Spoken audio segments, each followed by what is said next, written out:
할렐루야. 네, 앞뒤로 이렇게 인사하겠습니다. 오늘도 풍성한 은혜를 누리시기를 축복합니다.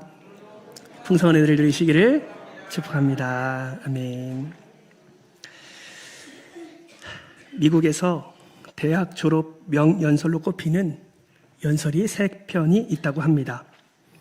2005년도에 있었던 애플사 창업주인 스티브 잡스의 스탠퍼드 대학교 졸업 연설과 2008년도에 해리포터 시리즈의 작가인 조앤 롤링이 하버드 대학교에서 했던 졸업 연설, 그리고 2011년도에 토크쇼의 제왕이라고 불리는 코난 오브라이언의 다트머스 대학교 졸업 연설, 이 3편이 명연설로 꼽히는 그런 졸업 연설이라고 합니다. 여러분, 이 3편의 명연설은 앞서 그림으로 보시는 것처럼 연사도 다르고 그 졸업 연설을 듣는 대상도 달랐지만 2가지 공통점이 있었다고 합니다. 하나는 실패의 중요성이고 또 다른 하나는 바닥을 친 후에 회복을 강조하는 것이라고 합니다. 재밌는 것은 이 3명의 연설자 모두 이론이 아니라 자신이 실제로 삶에서 겪은 내용을 각각 자신의 연설문에 담았는데, 스티브 잡스는 대학 중퇴와 사업의 실패와 같은 아픔을, 조앤 롤링은 가난 속에 지냈던 싱글맘의 아픔을, 그리고 코난 오브라이언도 17년 동안 일했던 방송사에서 퇴출되는 아픔을 겪었다는 내용을 연설문에 담았습니다. 그러나 이 3사람은 모두 인생에서 벼랑 끝까지 몰리는 처절한 아픔을 당했지만 그 어려움을 잘 이겨내고 또 잘 극복해서 결국 다시 정상에 우뚝 설 수 있었습니다. 심리학이나 교육학에서 잘 사용하는 말 중에 바운스백이라는 단어가 있습니다. 이 말의 사전적 의미는 병 혹은 곤경에서 다시 회복되다라는 의미가 있습니다. 다시 말하면 바운스백은 실패와 역경 속에서도 다시 원래 상태로 돌아가려는 힘, 바닥을 친 상황에서 다시 튀어오르는 힘을 의미합니다. 한마디로 정리하면 회복력을 뜻하는 것이죠. 바운스백이라는 책도 있습니다. 이 책에는 임상 심리학자 조지 보나도가 연구를 한 내용이 소개되어 있는데, 여러분 미국에서 일어난 9.11 테러를 잘 아시죠? 또 자연재해와 사스 등 여러 가지 사건으로 자녀를 잃거나 또는 배우자를 잃은 슬픔을 당한 사람들을 추적해서 연구를 했다고 합니다. 일반적으로 생각하기에는 가까운 사람 또 가족이 죽으면 평생 마음에 지울 수 없는 상처가 남을 것 같지만, 이 연구에서는 그런 통념과는 달리 대부분의 사람들이 가장 사랑하고 가까운 가족을 잃은 후에 일정 시간이 흐르면 다시 원래의 상태로 되돌아갔고 또 놀라울 정도로 환경에 잘 적응하더라라는 연구 결과를 기록했습니다. 사랑하는 성도 여러분, 이런 것들이 무엇을 의미할까요? 바운스백, 즉 아픔을 당하고 슬픔을 당할 때 원래 상태로 다시 회복하고자 하는 회복력이 우리 같은 평범한 사람들에게 분명히 있다는 것을 말하고 있습니다. 사랑하는 성도 여러분, 여러분도 회복하고 싶으십니까? 우리도 때로는 고난과 역경 가운데 회복력을 가지고 다시 일어서기를 소망하는 마음이 우리에게 있습니다. 그러나 그 회복은 나에게 있지 않지요. 그 회복은 누구에게 있습니까? 하나님에게 있다는 사실을 우리는 반드시 기억해야 됩니다. 우리 앞에 있는 성도님들에게 이렇게 한번 고백해 볼까요? 하나님께서 성도님에게 회복력을 주셨습니다. 아멘이십니까? 예. 우리 안에 있는 회복력은 나의 것이 아니라 하나님께서 우리에게 허락해 주신 선물이다라는 것이죠. 오늘 우리가 읽은 이 짧은 본문은 그동안 압살롬의 반역으로 인해서 완전히 바닥을 치던 그런 다윗이 어떻게 하나하나 회복하였는지를 명확하게 보여주고 있습니다. 압살롬에게 쫓김을 당하고 왕자를 빼앗기고 다윗은 지체 없이 도망갔던 모습. 그러나 오늘 본문 앞뒤 말씀을 살펴보면 그런 모습은 온데간데 없고 다시 예루살렘으로 귀환하는 영광스러운 다윗의 모습을 우리는 확인할 수 있습니다. 오늘 다윗의 모습을 통해서 우리는 세 가지 중요한 교훈을 발견할 수 있습니다. 그 세 가지 교훈이 무엇일까요? 첫 번째는 진정한 회복은 모든 회복은 하나님께 있다라는 사실입니다. 하나님이 인간을 창조하시고 통치하시는 가운데 두 가지 개념이 나오는데 하나는 회개고 또 다른 하나는 회복입니다. 이 말은 회개나 회복이 인간이 만든 단어가 아니다라는 것이죠. 앞서 제가 우리 안의 회복은 하나님이 주셨습니다라고 말씀을 드렸습니다. 왜 우리 안의 회복, 우리 안의 회개는 우리 스스로가 만든 것이 아니라 왜 하나님께 속한 것이라고 제가 말씀을 드렸을까요? 그 이유는 우리는 죄인이었기 때문입니다. 죄로 말미암아 이미 우리는 죽은 자였기 때문이지요. 여러분, 죽었다는 것은 무엇을 의미합니까? 희망이 없다라는 것을 의미합니다. 죽었다는 것은 이미 내 안에 소망이 없고 회복할 수 있는 능력도 없다라는 것이죠. 우리 주님께서는 그런 우리를 저주의 자녀로 그저 내버려 두지 않으시고 하나님의 자녀로 삼으시기 위해 예수 그리스도를 우리에게 보내주셨고 예수 그리스도로 말미암아 우리 죄를 사해 주셨습니다. 여러분, 이것은 무엇을 의미합니까? 하나님이 우리보다 우리의 회복을 더 간절히 원하시고 있다라는 것이죠. 예수님을 통해서 우리는 살았습니다. 예수님을 통해서 우리는 구원을 받았습니다. 예수님을 통해서 죽었던 우리가 부활의 기쁨을 누리게 되었습니다. 이것은 무엇을 의미합니까? 인간 안에는 회복력이 있는 것이 아니라 우리 주님 안에 회복력이 있기에 그 회복력을 우리에게 허락해 주실 때에만 인간은 회복할 수 있다는 것을 분명히 말씀하고 있는 것입니다. 그러므로 우리는 무엇을 기억해야 됩니까? 오직 우리를 회복하게 하시는 분은 하나님 한 분밖에 없다는 사실을 우리는 반드시 기억하고 우리를 회복하게 하시는 하나님께로 돌아가야 한다라는 것을 우리는 반드시 기억해야 하는 것입니다. 그래서 호세아는 호세아서 6장 1절과 2절 말씀에서 이렇게 선포합니다. 우리 같이 호세아의 마음으로 1절과 2절 말씀을 같이 한번 읽어볼까요? 시작. 오라, 우리가 여호와께로 돌아가자. 여호와께서 우리를 찢으셨으나 도로 낫게 하실 것이요 우리를 치셨으나 싸매어 주실 것임이라. 2절입니다. 여호와께서 이틀 후에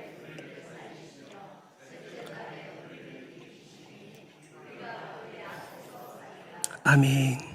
여러분, 우리가 하나님께로 돌아가야 할 이유가 무엇입니까? 오직 하나님만이 우리를 낫게 하시고 우리를 싸매어 주시고 우리를 살리시고 우리를 일으킬 수 있는 유일한 분이시기 때문입니다. 아멘이십니까? 오늘 다윗을 보십시오. 다윗이 어떻게 회복했는지를 여러분 면밀히 살펴보십시오. 사무엘하 15장에서 압살롬의 반역이 시작되었는데 사무엘하 15장 13절은 이렇게 말합니다.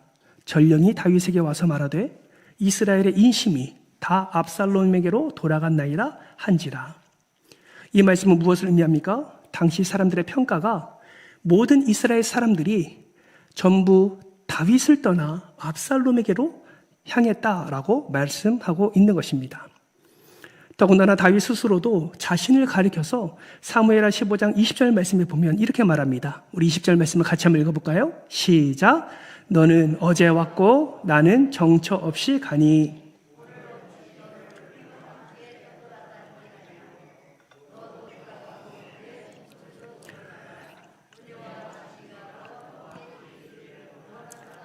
아멘. 20절 말씀에 보면 나는 정처 없이 가니 떠돌아다니게 하리요.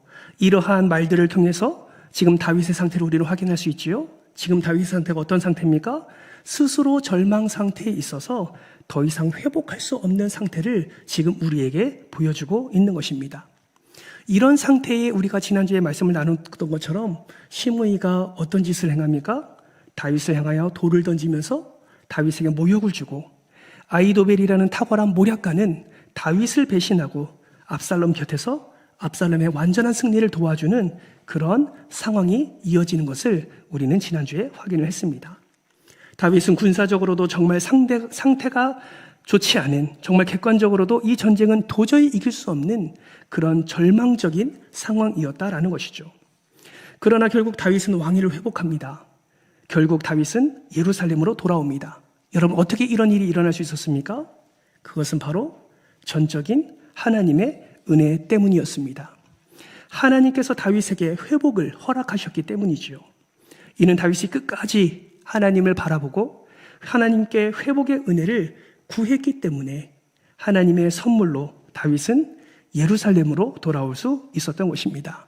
사랑하는 성도 여러분, 여러분도 회복하기를 원하십니까? 정말 회복되기를 원하신다면 먼저 하나님이 은혜 베푸시면 아무리 절망 가운데 있다 할지라도, 아무리 고통 가운데 있다 하더라도 반드시 회복될 수 있음을 먼저 믿으시기를 주님의 이름으로 부탁드립니다. 그리고 전심으로 하나님께 돌아가십시오. 왜냐하면 하나님만이 우리를 도로 낫게 하시고 우리를 싸매어 주시고 우리를 살리시고 우리를 일으키실 수 있는 유일한 분이시기 때문에 그렇습니다. 바라고 소망하기는 어떤 상황에서도 하나님만 바라보며 하나님께만 돌아가는 우리 모두가 되시기를 주님의 이름으로 축복합니다. 두 번째, 진정한 회복은 포기하지 말아야 한다라는 것입니다. 여러분, 오늘 다윗을 보십시오. 아들 압살롬이 반란을 일으켰습니다. 어느 아버지가 자식이 일으킨 이 반란 앞에 죽음보다 더한 괴로움을 느끼지 않을 수 있겠습니까? 아마 다윗은 아들 때문이라도 어쩌면 포기하고 싶었을 것 같습니다. 그러나 말씀을 보면 다윗은 결코 이 전쟁을 포기하지 않습니다. 그는 망연자실을 하지 않습니다. 다시 회복하기 위해서 온 힘을 다 쏟아붓습니다. 그래서 사무엘하 18장 1절 2절 말씀을 보면 다윗은 전열을 가담든 것을 우리는 볼 수가 있습니다. 18장 1절 말씀을 보십시오. 다윗과 함께한 그 자들에게 가서 그는 천부장과 백부장을 세웁니다. 그리고 2절 말씀을 보시면 다윗은 있는 자들로 하여금 체계적으로 군사 조직을 세웁니다. 요압의 휘하의 3분의 1을, 아비새의 휘하의 3분의 1을, 그리고 이때의 휘하의 3분의 1을 맡깁니다. 놀라운 것은 무엇입니까? 2절 하반절 말씀을 보세요. 다윗은 왕임에도 불구하고 뒤로 물러서지 않고 나도 싸우겠다라고 그렇게 맹세하고 있는 것을 우리는 확인할 수 있습니다. 여러분, 다윗의 이러한 모습을 보면서 우리는 무엇을 할 수 있습니까? 다윗은 아들이 반역했다고 망연자실하는 것이 아니라, 전세가 기울어졌다고 자포자기하는 것이 아니라 다시 나라를 찾기 위해서 스스로 최선을 다하는 모습을 우리는 확인할 수 있습니다. 언젠가 제가 유튜브를 보다가 절대 포기하지 않는 소년이라는 영상을 본 적이 있습니다. 이는 초등학생들이 줄다리기 시합을 하는 영상인데요. 이 영상은 딱 한 학생에게만 포커스를 맞추고 있습니다. 우리 짧은 영상인데 이 영상을 먼저 잠깐 한번 보실까요? 화면을 통해서 같이 한번 보도록 하겠습니다.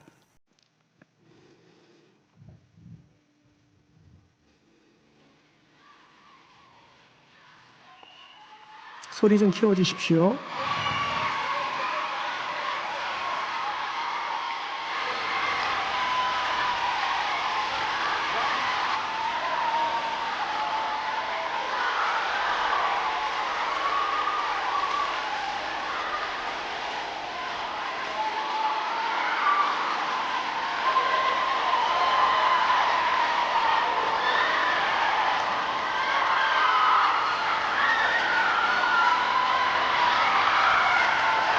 저 빨간 선을 넘어가서는 안 됩니다.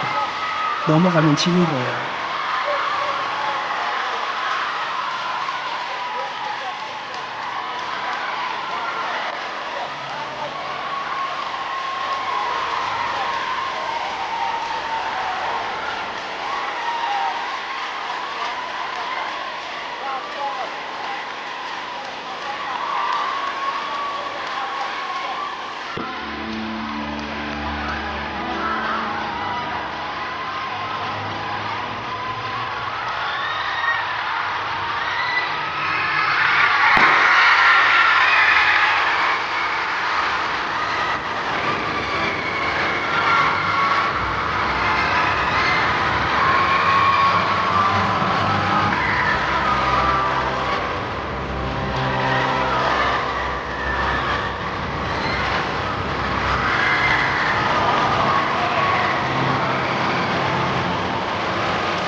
너무 재밌게 보시는데요. 여러분, 한 소년이 절대 포기하지 않는 모습을 우리에게 보여줍니다. 여러분, 이 소년을 보면서 여러분은 무슨 생각을 하셨습니까? 저는 이 영상을 보면서 참 대단하다, 정말 대단하다, 이 생각과 함께 한편으로는 저렇게까지 해야 되나 싶은 생각도 들었습니다. 그런데 여러분, 결과는 어떻게 되었습니까? 끝까지 포기하지 않으니 승리를 얻었다라는 메시지가 우리 눈에 들어왔습니다. 그는 체력을 다 소진했을 겁니다. 그 소년은 어쩌면 다음날 일어날 수 없을 정도로 몸이 아플 수도 있습니다. 그러나 포기하지 않으니 그에게 승리가 찾아왔습니다. 자신뿐만 아니라 함께 줄다리기를 한 공동체의 승리의 기쁨을 나눌 수 있었습니다. 사랑하는 성도 여러분, 여러분 정말 회복을 원하십니까? 그렇다면 모두가 끝났다고 할 때 그때라도 절대 믿음의 줄을 놓아서는 안 됩니다. 하나님이 끝났다고 할 때까지 결코 끝난 것이 아니다라는 것입니다. 정말 바라고 소망하기는 삶의 어떤 순간에도 오직 하나님만을 바라보며 기도의 줄, 믿음의 줄을 놓지 않는, 그래서 절대 포기하지 않는, 그래서 하나님이 허락해 주신 진정한 회복과 승리를 맛보는 저와 여러분 되시기를 주님의 이름으로 축복합니다. 세 번째는 말씀에 순종해야 진정한 회복을 누릴 수 있습니다. 여러분, 회복을 위해서는 하나님의 말씀대로 순종하고자 하는 결단이 필요합니다. 하나님의 말씀대로 해야 회복이 일어나지, 내 마음과 내 생각대로 하면 오히려 더 큰 어려움을 겪게 됩니다. 오늘 본문 말씀이 이러한 사실을 우리에게 보여주고 있습니다. 여러분, 다윗이 왕위를 다시 회복할 때 우리는 압살롬이 반역하기 이전에 다윗의 영광을 회복할 것이라고, 또 그것이 당연하게 될 것이라고 생각할 수 있지만, 여러분, 오늘 본문 말씀을 보면 다윗이 이전의 영광을 회복하지 못한다는 것을 우리는 확인하게 됩니다. 많은 사람들이 다윗이 왕이 되면 오히려 더 하나가 되고 오히려 더 통일 왕국으로서 더 하나님이 기뻐하시는 나라를 세울 것 같았지만, 다윗이 다시 예루살렘을 회복하고 왕좌의 자리에 올랐을 때 오히려 더 큰 어려움이 일어나는 것을 우리는 성경을 통해서 보게 됩니다. 압살롬 편에 섰던 사람들은 다윗이 보복할 것이라는 두려움에 사로잡혔고, 또 다른 사람들은 연합의 어려움을 겪게 되는 것이죠. 그때 다윗이 어떻게 했습니까? 성경을 보면 다윗이 사독과 아비아달이라는 제사장에게 일러서 유다 지파에게 이렇게 이야기를 합니다. 사무엘하 19장 12절 말씀인데요. 우리 같이 한번 읽어볼까요? 우리 19장 12절 말씀을 제가 읽어드릴게요. 너희는 내 형제요 내 고륙이거늘 너희는 어찌하여 왕을 도로 모셔오는 일에 나중이 되리요 하셨다 하고. 여러분, 이 말은 무엇을 말합니까? 다윗이 자신을 배신했던 자들에게 내가 너희의 왕이 되었는데 왜 나를 왕으로 다시 모시는 일에 머뭇거리느냐라고 제사장을 통해서 지금 말하고 있는 것입니다. 이 말은 뭐예요? 다윗을 왕으로 모셔드리는 일에 그들이 열심을 내지 않았다라는 것입니다. 이는 자신을 배신한 자들에게 복수하겠다고 선포한 것이 아니라 오히려 다윗은 제사장을 통해서 화해의 손을 내민 것입니다. 다윗은 말로만 화해하지 않았습니다. 성경을 보면 압살롬의 장군이었던 아마사를 자신의 장군으로 삼습니다. 이는 보복을 당할까 봐 두려워하는 그 많은 이들을 안심시킬 수 있는 아주 좋은 정책이지요. 그러나 이 정책이 모두에게 좋은 것은 아니었습니다. 압살롬의 장군이었던 아마사를 장군으로 세우는 것은 다윗의 장군이었던 요압에게는 불만을 품는 요인이 되었습니다. 인간적으로도 그럴 것 같습니다. 다윗을 위해서 목숨을 다해서 싸웠는데 그 결과는 압살롬의 장군이었던 아마사를 장군으로 세웠기 때문이죠. 이러한 마음은 분열과 다툼의 씨앗이 됩니다. 이후의 성경 말씀을 보면 다윗의 용서와 대통합의 시도는 의도는 참 좋았지만, 선한 대의에서 진행되었던 일이었지만 결국 나중에는 유다 지파 사람들과 이스라엘의 10지파가 다툼을 일으키는, 분쟁을 일으키는 요인이 되었습니다. 더 나아가 20장을 살펴보면 사무엘하 20장에서 세바의 반란 사건을 일으키게 되는데 그 반란 사건의 원인을 다윗이 제공하게 된 것입니다. 여러분, 다윗이 선한 의도를 가지고 이렇게 행했는데 왜 결과는 분열과 다툼일까요? 그 이유는 이러한 정책을 실행하는 데 있어서 다윗이 하나님께 전혀 묻지 않았다라는 것입니다. 자신의 뜻대로 일처리를 했다라는 것이죠. 여러분, 이 사건이 우리에게 보여주는 교훈이 바로 이것입니다. 아무리 의도가 좋고 아무리 뜻이 좋다 하더라도 하나님께 묻지 않고 행했던 일들은 그 결과가 이상하게 끝난다라는 것입니다. 다윗은 사실 이 중요한 전환점에서 하나님의 음성을 들었어야 했습니다. 하나님의 은혜로 회복되었으면 앞으로 일어날 일도 하나님께 묻고 하나님의 말씀에 따라 순종해야 했습니다. 그런데 이상하리만치 다윗은 하나님께 묻지 않습니다. 인간적인 생각과 판단으로 모든 일들을 처리해 버립니다. 그 결과 사무엘하 19장 이후에 다윗의 왕국은 하루도 조용할 날이 없이 반란과 저주와 죽음으로 가득하게 되는 것을 우리는 확인할 수 있습니다. 사랑하는 성도 여러분, 회복을 위한 첫걸음은 반드시 하나님의 말씀을 듣는 것에서부터 시작해야 됩니다. 그리고 그 회복을 위한 마지막 걸음도 반드시 하나님의 말씀에 순종하는 것으로 끝나야 됩니다. 이 사실을 꼭 기억하시기를 주님의 이름으로 부탁드립니다. 마지막 진정한 회복을 위한 네 번째는 진정한 용서가 필요합니다. 진정한 회복은 진정한 용서가 있을 때 가능합니다. 용서로부터 시작된 회복은 결국 화해로 나아가게 됩니다. 그러나 가장 어려운 것 중에 하나가 용서이지요. 내가 가장 힘들고 어려울 때, 정말 버틸 힘도 없이 쓰러져 있을 때에 누군가 내 등에 비수를 꽂는다면 어찌 우리는 그를 용서할 수 있겠습니까? 그러나 용서하지 않으면 우리 속의 회복은 이루어지지 않습니다. 상처받고 어려움을 겪은 마음의 회복은 용서라는 과정을 통해서 회복되게 됩니다. 그리고 그 과정을 통해 내가 회복되고 나를 통해 상대방과 환경도 회복되게 되는 것입니다. 용서는 회복에 불필요한 모든 요소를 과거로 떠나보내는 중요한 역할을 감당하게 되는 것입니다. 다윗을 보십시오. 다윗이 도망할 때 마음에 비수를 꽂은 자가 누구였습니까? 시므이라는 자였습니다. 돌멩이를 던지며 다윗을 저주하였습니다. 그런데 다윗이 돌아올 때 시므이가 어떻게 행동합니까? 제일 먼저 다윗에게 나와 납작 엎드립니다. 그리고 1000명이나 되는 베냐민 지파 사람들을 데리고 와서 이렇게 말합니다. 왕이시여, 내 본심은 그게 아니었습니다. 제가 그때 제정신이 아니었습니다. 이제 당신을 왕으로 삼고 섬기겠습니다. 여러분, 저 같으면요, 일로 와 해서 그의 멱살을 잡고 오히려 그가 나를 저주했던, 나를 모욕했던 그 책임을 물을 것입니다. 그런데 다윗은 어떻게 반응합니까?